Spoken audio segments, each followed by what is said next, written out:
What's going on, guys? It's the One Round Raccoon. Today we are here with another review of the Gundam Universe line, this time with ZG-MF-X10A, otherwise known as the Freedom Gundam from Gundam Seed, and his line number, if you will, is GU-17.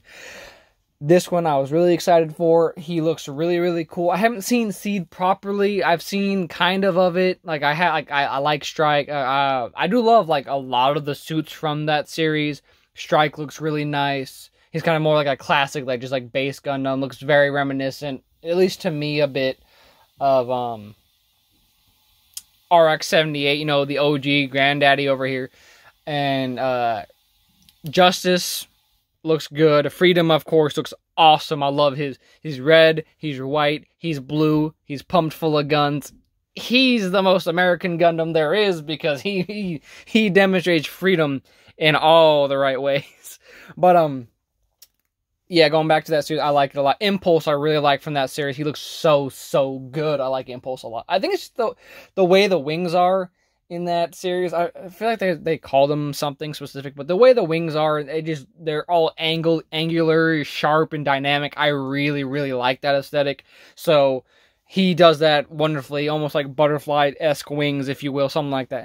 Not butterfly, but you get what I mean with the sprayed out wings. I like that a lot. And then before we get into the guy himself, here's him on the box. Really nice art. The art on these is really nice. I like that. You know, side shows this kind of character shot. In the back here, we have some more dramatic shots. This is what really sold me up here. I'm going to get in a little close on that. Just the way he can have his rail guns pointed out and his hip guns pointed out. And he has a gun, and then the double-edged, the Darth Maul lightsaber, beam saber he has. I'll get more in that later. And it shows just a dramatic pose of him against the world, his articulation, and then a little bit of a blurb down here, which I'll read for you. From Mobile Suit Gundam Seed 2001 or 2002. There we go. All right, 2002. One of the ZGMF-X series Gundams developed by Zaft, equipped with a neuron jammer canceller and powered by a nuclear reactor. Heck yeah! It is capable of activating phase shift armor indefinitely and wielding high output beam cannons and railguns. The back-mounted wings can extend and activate the high mat mode, which I believe that's what that's called when it's all powered up and fancy like that, for enhanced maneuverability, and a multi-lock-on system brings precision firepower to bear on targets. Interesting. Very cool. And sorry for that stumbling. As I said, you may know, I am a Yu-Gi-Oh player, and we can't read. Anyway, so let's get to the big bad boy himself, the main attraction here. His colors look really nice. The red, the whites, the blacks, the blues, especially the blue, they just flow really well. I think they're really spaced out properly, which I think it lends itself to the design of the suit itself. Just a nice little turnaround of him. Even though the back is kind of plain, it doesn't look bad. It doesn't look like it's really missing anything. It's just white, and like, you can panel line it if you really want to. You can make it more battle damage, maybe do like a wash on them. I kind of like the fresh look, the undamaged, if you will. I've heard some people say like factory fresh. That really fits that, and I really like that with this line, because, you know, having the battle damage on there is cool and all, but I like just the freshness of it, like brand new, and the posability on these things is really good for what you get. You can really get them out like here. His arm up, aim that gun, kind of lock it up sideways so he can catch his eye in it. The head moves around really well. The knees are real nice. The skirt pieces, he can't be anything super crazy without having a stand, because you know how you see he kind of leans back just a little bit because his backpack, it's not super heavy, but it does kind of add in something.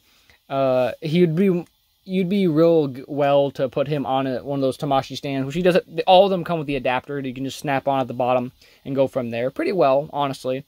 I don't have any personally. I kind of have them all standing and what have you, but you can make it work. And then, of course, these bits, I'm actually going to leave that off for now.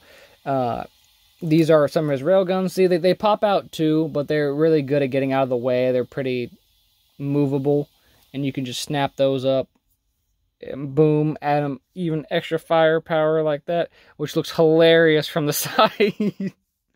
But there's that. and then I'll snap his backpack back on. As you can see, it does spread out as you move it, so you can start as just like a basic wing, and then as you stretch them out, you add more little fins to it. See, I think it's the back one you got to move, and then top one pulls everything. That one comes down, and then of course you can spread it up here as well to get it all fancied and splayed like I had it initially. And then, of course, the railguns, they lean forward so you can kind of push them together, if you will. Kind of just lean them. I like how the mechanics work on this. It's super convenient. And you can just aim them up. Like if he's got guys coming from all angles trying to fight, he can pop out extra guns. And also, it popped apart, but his double beam saber here, which, again, this really, really sold me on this one because I love that. Also, just because he has a beam saber, a lot of them don't get the beam saber treatment, which is strange. Like, especially with like Wing, he's gotten 2 releases in this line, and neither of them got beam sabers, which is really weird, given that's, you know, one of the main things. I know the twin buster cannons or what have you, what they're called.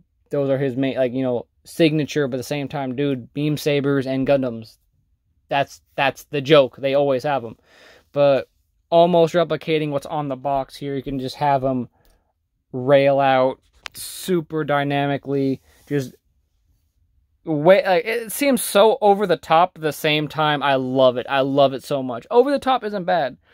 And the angles, the colors and everything, it just lends itself well to be a really good mobile suit. I really like that how black his chest is. It just makes it stand out a bit more compared to the mostly white body. It just looks really good seeing his torso, that kind of like, not gunmetal, but like it's just solid black with the touch of red. It almost looks like the front of a boat, if you will, or kind of like a plane, and I really like that. It just looks real cool. And just to give a comparison to another guy in the line, I couldn't grab Heavy Arms. I should have, but he's up out of the way. Here's him with Mr. Easy 8 over here. And they stand about the same size. They scale really well together. They look real nice. Even though some are kind of like, they wouldn't necessarily scale properly with one another, them all being in about that 6-inch line is really nice. I like that. And, you know, they all look good together. Even if they're from completely different series, they all just kind of look good. Especially Easy 8, since I grabbed him, because he's got similar whites and blues. They kind of, a buddy cop movie, if you will, of these two. Be an interesting pair. Let's get his head tilted a little bit. The railguns do kind of mess with his V-fins, so you got to be a little careful with that. So, you know, but look at that nice buddy cop movie right there, looking pretty cool. I love this. He's pretty good too. I wish I got him sooner got into these to record him, or to get into recording these sooner, so I could have like reviewed him. But he's pretty nice. I like how he looks. Anyway. I'll set him back down here for you. But overall, this is a really, really nice looking suit. I love the face is very Gundam. I like just, he is a Gundam. He's got the V's, a very pronounced V for the V fin, which looks really nice. Like I said, I love the blacks and the blues. The white really stands out against everything else. The double beam saber really, really sets me off with this. I love it. The railgun wing thing, it's just so over the top. It's so unnecessary, but at the same time, he is charged by a nuclear reactor. Bro. Again, nuclear power. He is the most American Gundam, and you cannot convince me otherwise.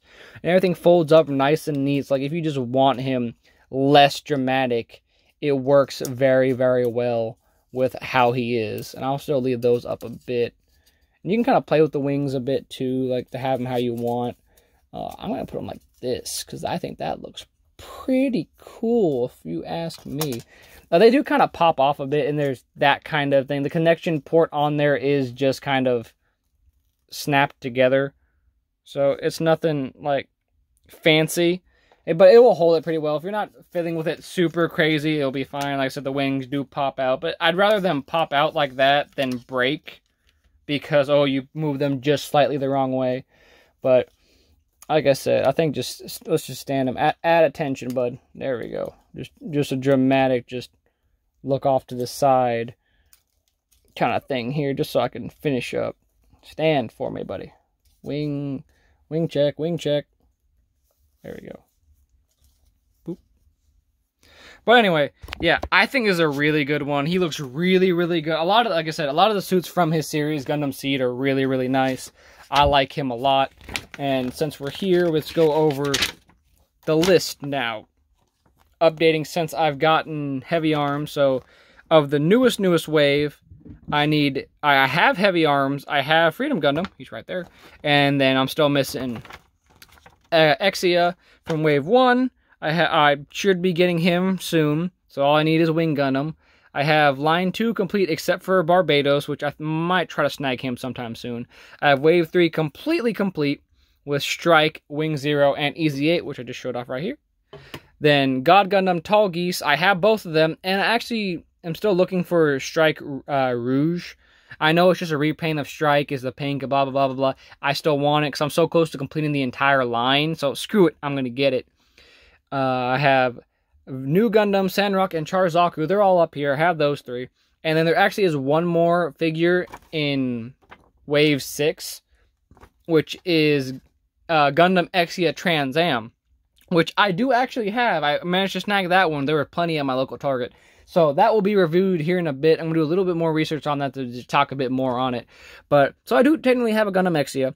So I'm excited to get this line complete just because I like how they look. And I'm a Gundam fan, but as you can tell, I'm not the most knowledgeable. There's a bunch of series I'm behind on. Like, I really want to watch Iron-Blooded Orphans and all this and that.